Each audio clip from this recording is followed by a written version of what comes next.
Hey guys, today I'm going to be doing a short video about the Sten Mark II replica that I got a little while back. Now, unlike a lot of my other videos, this isn't going to be an airsoft replica, this is just a scale 1-to-1 metal replica of its World War II counterpart.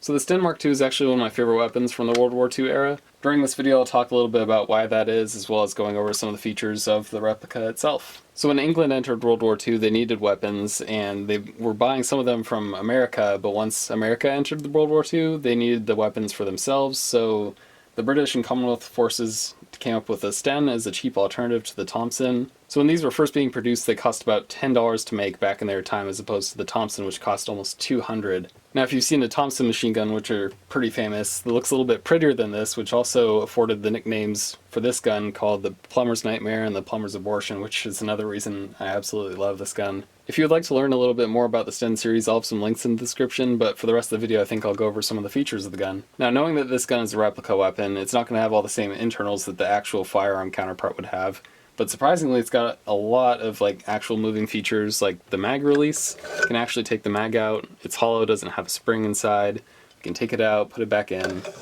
If we flip the gun over to the other side, we'll see that it has a functioning bolt. So the Sten Mark II is chambered in a 9mm, and we can actually pull the bolt back here. And even though it's a replica, it's going to be missing a lot of internals. It's not going to fire a projectile since the barrel's plugged and there's no projectiles in it, but we can actually move the bolt to the ready to fire position and pull the trigger, and it will discharge the spring. And I think that's pretty cool. Even though it's not going to do a whole lot, I still appreciate that they took some time to make some working parts on it, even though they serve no practical purpose. Again, since this is a pretty simple weapon, there's not a whole lot to it. There's only a couple more things I can show you. There's the stock, which has some spot welding and stamped steel, like the rest of the gun. And then if we turn the gun around again, you can see that there's the iron sights that were standard for this, just mounted on.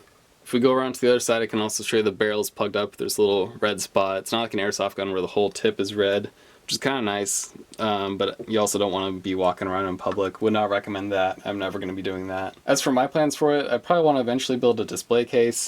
This gun's featured prominently in a book series that I love called Tunnels, and I'd love to do something as a little homage to the book. I think that'd be really fun to do.